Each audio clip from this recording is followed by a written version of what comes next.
Hello guys, and welcome back to another cold episode. A new selection pack is here in Master Duel that will be arriving in just a few days, that being Climax of the Shadow, Climax of the Showdown, which is Bystials. As you can see here, they have some recommended cards, that being Bestial Lubellion. They have the Dusk Dragon, which is a spellcaster fusion monster for their Dogmatika archetype, and the following pack, Blessings of Nature, will be disappearing, which I believe is the tier pack. I'm not entirely certain, but there's that.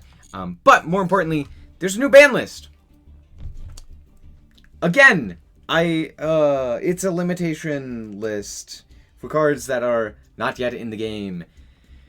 Magnamut and Druisworm, two Bystials, very powerful Bystials, are pre-limited.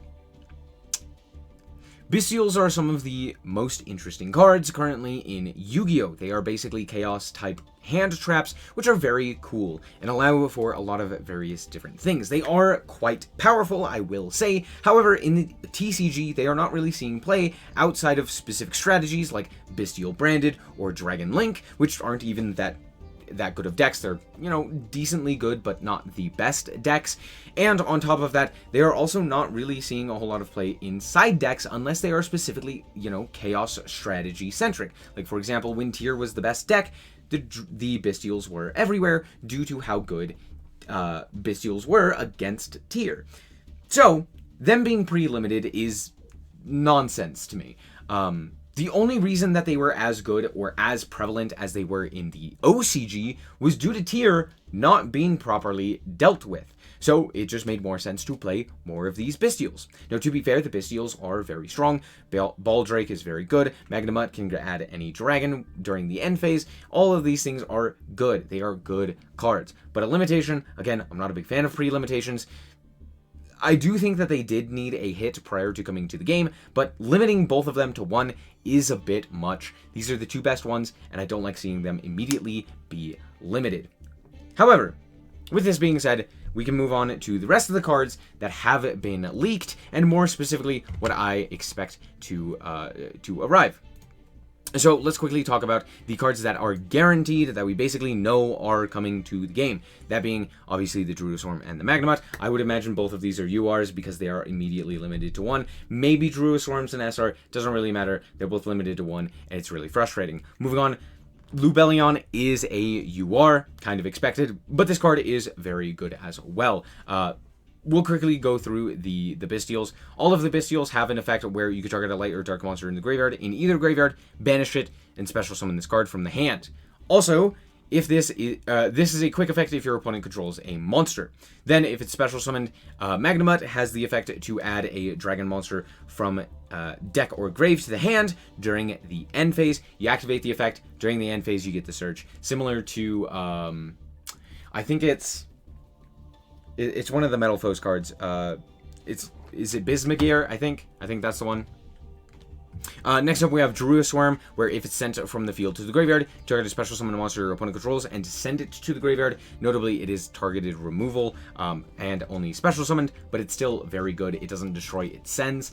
Similar to like Zeus, this card's very good as well. These two form the backbone of Bestial. Magnamut would search the Druisworm, and then Druisworm would be used to interact with the opponent on their turn, and then allow you to also basically have an insurance policy. Very good, especially with Max C. So I'm sad to see these immediately limited. Again, I mentioned this already, but let's continue on.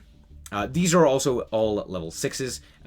Most of the lower level ones have this effect. There's also another one, Saranir. Let me pull that up real quick. Let me just pull up all the Bystials, because I don't think we're getting all of them, but there is a chance that we do, so I do want to keep those to talk about those. But we do have the Bystial Lubellion, which cannot be normal or special summon, must be special summon from hand or grave by attributing a level 6 or higher Dark Dragon monster. Now, notably, this is actually pretty good because it is not an activated effect, allowing you to just tribute it, special summon, and you're on your way. This is also very good in like branded stuff because you can send the Bystial Lubellion in order to go into your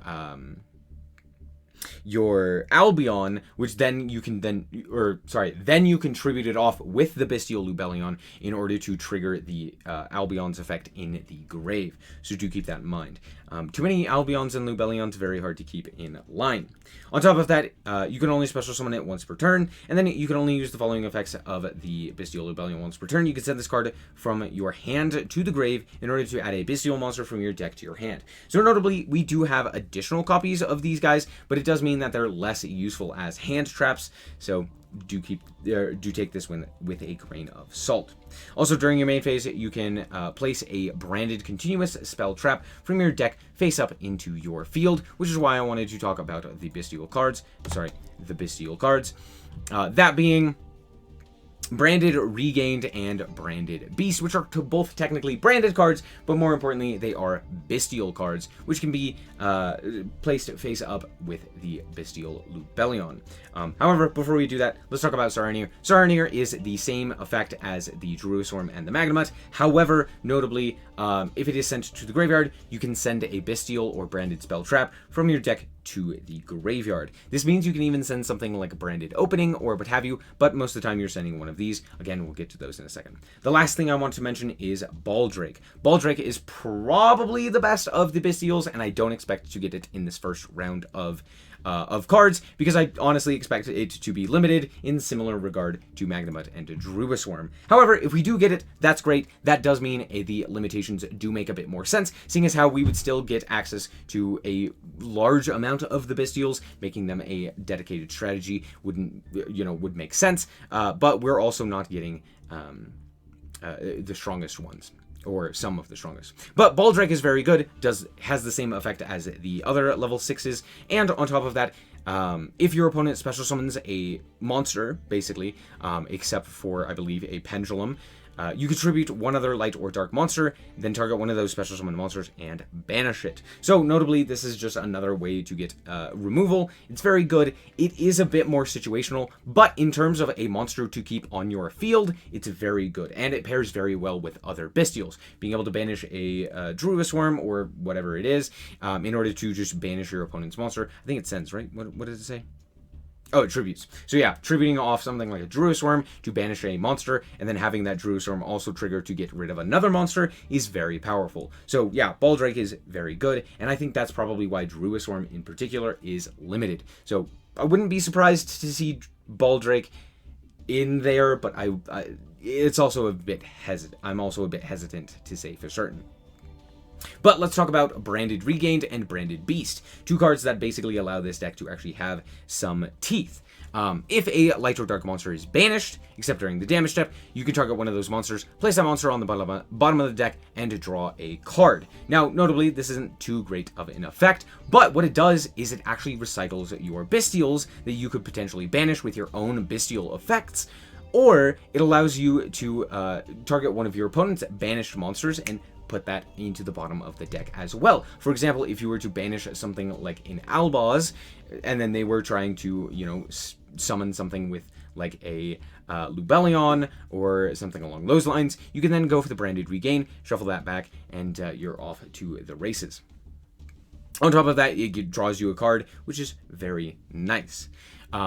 Also, you can only use this effect, this effect of Branded Regain once per turn, so just have a hard once per turn on that first effect. But once per turn, if your opponent normal or special summons a monster, you can target a Bestial monster in your grave and special summon it. Basically meaning that you have the ability to bring back something like, for example, a Baldrake or a Saranir or something along those lines in order to get you additional interactions. Very, very strong, and one of the reasons why Bystial is pretty good right now in the TCG. It's not insane, but it's pretty good. And I'm not talking about the OCG, because all of those cards are limited to one, basically. As you can see here, Baldrake is limited to one, Druisworm is limited to one, Magnemite and Lubellion are all limited to one, but the OCG is a mess, so I don't trust it. There you go. Also, that effect is only once per chain, not once per turn, so do keep that in mind. But if you were to have multiple, you could special summon one, and then if your opponent special summons another monster, you could special summon the second one. Most of the time, you're just playing the one Branded Regained, so not really that big of a deal. Moving on to Branded Beast. During the main phase, once per turn, if you control a bestial monster, tribute a dragon monster, target a card your opponent controls, destroy it. It's just another way to get rid of additional monsters. And again, due to Druid Swarm's effect, this means that it could potentially be multiple removals. Also, during the end phase, you could target a branded continuous spell trap in your graveyard, place a face-up on your field. You can only use this effect once per turn. So, oftentimes, what would end up happening is you would summon something like a Saronir, you would send something like the Regained to the graveyard off of the Lubellion. So you'd go like Lubellion, special summon itself, by sending itself to the graveyard. Saronir would banish a card other than the Lubellion, summoning itself to the field. The Lubellion would then tribute off the Saronir in order to in order to special summon itself. Saronir would then send the Regained. Lubellion would then trigger the Beast, activate the Beast. And then Beast during the end phase would reset the Regained, allowing you additional interactions and just a bit more oomph to your strategy. Pretty solid, all things considered.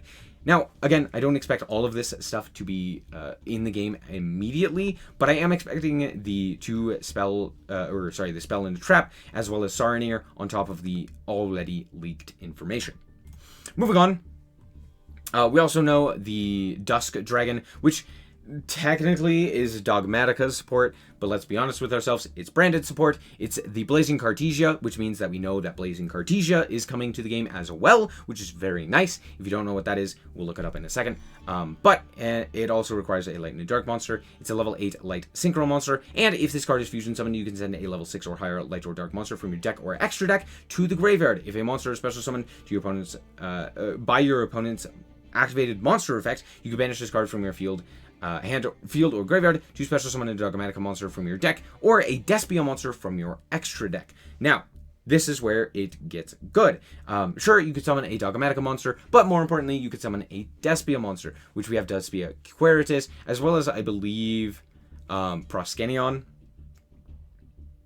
And I think that's it. So you can still summon out additional monsters to potentially give you additional interactions. On top of that, it's just a big body that can be pretty easily summoned, and you can also send a light or dark monster, like for example a Lubellion, or you know a Albion, or a what have you from the extra deck for branded. So this is still a very good card. We'll quickly talk about the Blazing Cartesia as well. So let me pull that up. So here is the Blazing Cartesia. It is a monster. If you control Fallen of Albaz, or it is in your graveyard, you can special summon this card from your hand, allowing you access to an additional body on your field. Also, during the main phase, quick effect, you can fusion summon a level 8 or higher fusion monster from your extra deck, using monsters from your hand or field as fusion material. During the end phase, if a fusion monster was sent to the graveyard this turn, you can add this card from your graveyard to your hand. So if you don't know, this is basically Ecclesia. In the lore, I think it's also Ecclesia after a certain amount of time. I don't know the exact lore, but Blazing Cartesia is basically Ecclesia. It adds itself back to the hand, similar to Ecclesia, and more importantly, it has the ability to fusion summon during the opponent's turn. Now, it does have to use its own, no, I don't believe it has to use itself, but it does have to use monsters from your hand or field as fusion material, so you do have to actually have the materials, but it's basically a quick play polymerization, which is very strong, allowing you to go into something like a Lubellion during the opponent's turn, to then fusion summon into a second Mirror Jade, or something along those lines if you so need to, which is very cool. So there you go. Yeah, just a very strong effect. You could even go for something like a Dragostapelia if you had the ability to, as long as you had a dark monster on your field or in your hand, you'd be able to do that on top of whatever else you were able to do. So this is one of those things where all of a sudden Branded now ends on a bit more and has more varied end boards because of something like this. So seeing the leak here for the Dusk Dragon is very nice. Next up, we have Tri-Brigade. This card is absolute garbage, and we don't have the Garura, which is normally used alongside this, because that is a TCG exclusive. So as of right now, I don't expect this card to be in anything. Yes, I know it says Tri-Brigade, but this card is so bad, it's not even worth playing in Tri-Brigade in any regard, not even as a tech option. Moving on, we have the Gigantic Champion Sargus, which we'll talk about the the Springan cards, or the Springan card that goes alongside this in a second. But more importantly, let's talk about Sargus. If you don't know, this card is absolutely insane because you can use it, or you can Xyz summon it off of a single Springan. Now, this notably was advantageous because of trap tricks, or just any rank 4 strategy. Anything that could go into a generic rank 4 could then make this guy. So what does he do? While this card has material, you can add a Springan or Therion card from your deck to your hand. Now that is notable. Therions are pretty good. Being able to add a plant Therion to then extend your combos, or a machine Therion in order to get a negate is very nice. I couldn't remember the names, but there you go. On top of that, if material is detached from a monster on your side of the field, you can target a card on the field, either destroy it or return it to the hand. It adds very strong interactions by allowing you to, interact with your opponent by either destroying or returning to the hand. And it does target any card on the field, which is very nice. Also, it does detach material. Well, I guess it itself doesn't detach material all that often, but the field spell and the whole Springan game plan does center around detaching materials pretty often, to gain beneficial effects or just to tag out or what have you. So there you go. All things considered, this is a great card and a nice generic. On top of that, if you go into a generic rank 4, you can slap this guy on top of something. It's 2800. You attack into something else, walk over your opponent's card, then you can slap on a Zeus, and you're off to the races without having to, have something lower to go into like a downer or what have you. So there you go. And then the last one is the Abyss Actor. We'll talk about that in a second. Sorry, I forgot. We have to talk about Tally-Ho. Tally-Ho Springans is an absolutely insane card. That's just, it almost does everything for the deck, and Springans are not very good, but you know that a deck is good when almost a single card brings it into meta. It brings it into the public eye. Springans were basically a forgotten archetype, but hey, they received this card. When this card is activated, you can detach up to 3 materials from monsters you control, add a Springan monster from your deck to your hand. Then, if you detach any materials at activation, you can special summon that many Springan monsters from your hand or grave. Notably, this is non-restrictive, and it allows you to special summon up to 3 monsters, basically making it a soul charge. And it's also a quick play spell, meaning you can activate this effect, detach 3 materials, and then trigger your champion in order to pop a card or bounce a card or something like that. So, very powerful, and it's nice because it also adds a Springan monster, which is very good. It doesn't get you a Springan spell trap, but that's not really that big of a deal, seeing as how there aren't really that many good ones, other than the Gold Sea Golgonda, or I believe that's what it's called. But yeah, the Golden Sea. Golden Sand Sea, I believe. That's the name of it. Anyway. Also, during your main phase, if this card is in your graveyard, you can target 1 Xyz monster on the field, detach a material from it, add this card to your hand. You can only use 1 effect per turn, and only once that turn. So, it does have a recursion, and it can trigger your champion, not just once, but twice. Once on each turn, which is fantastic. Again, it allows you additional interactions with your champion in order to potentially pop more cards. And due to the way that Springans interact, detaching materials is very easy. You can get 3 materials onto a monster like that. It's really not that big of a deal. And if you detach the materials from one of your Springan monsters, you then get to immediately special summon them. It's very powerful, very strong. Love it. Moving on, we also have the last bit of support, that being the Abyss Actors. Now, Abyss Actors received a few more additional pieces, and this kind of rounds them out, but Abyss Actors still aren't all that great. So, let's talk about them. We have Super Producer, which is technically generic. It just requires a Fiend monster, but it doesn't really do anything generically useful. So do keep that in mind. It has 1600 attack and 2 really good link arrows, but during the main phase, you can target a face-up monster you control, face-up card you control, destroy it, and apply one of these effects. Add a Playhouse, Fantastic Theater, from your deck to your face-up field zone. Or you can place an Abyss Actor Pendulum monster into your Pendulum Zone. Now, why is this useful? If you do not know, oh, sorry, wrong one. If you do not know, Abyss Actors are specifically very good with dealing with, with their cards being popped. They gain additional effects and stuff like that. But more importantly, it also gives you access to the new Abyss Actor cards, which let me look those up real quick.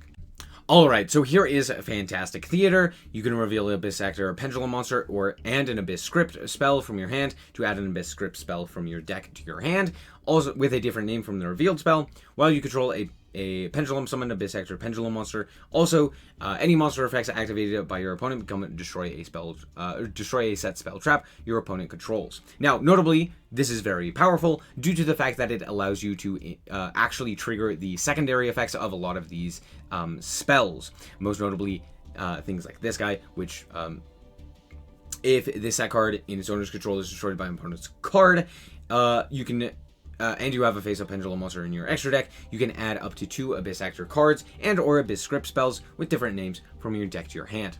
Just a search too. It's very powerful. But also there are a whole bunch of other cards that have beneficial effects. So let's quickly talk about them. Now, notably, this also had the ability to add to place an Abyss Actor Pendulum monster into your Pendulum Zone, which could be something like Mellow Madonna, which is an additional search. You could also go for something like the Curtain Raiser to potentially, well, that also wouldn't work, but you could go for Wild Hope to give you additional protection, or Sassy Rookie as well. There are a lot of really good Pendulum monsters overall that the Abyss Actors have. They're not fantastic, but given the link to, it does provide quite a bit of additional recursion, additional consistency, stuff like that.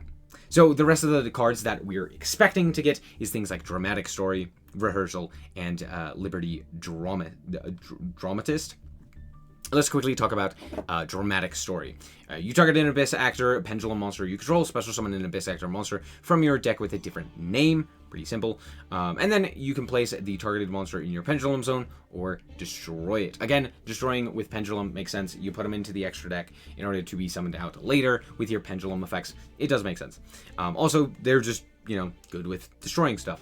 If this set card in its owner's control is destroyed by an opponent's card effect, and you have a face-up Abyss Actor Pendulum monster in your extra deck, you can return up to 2 cards on the field to the hand. Any 2 cards, could be your opponent's, could be yours, non-targeting, very strong. Again, pairing this with the field spell, which now you have access to more easily with Super Producer, means that you are able to then, look at your opponent and go, hey, you're gonna do this, and you're gonna pop one of my cards instead, which then you can basically force them to pop things that would be then advantageous for you.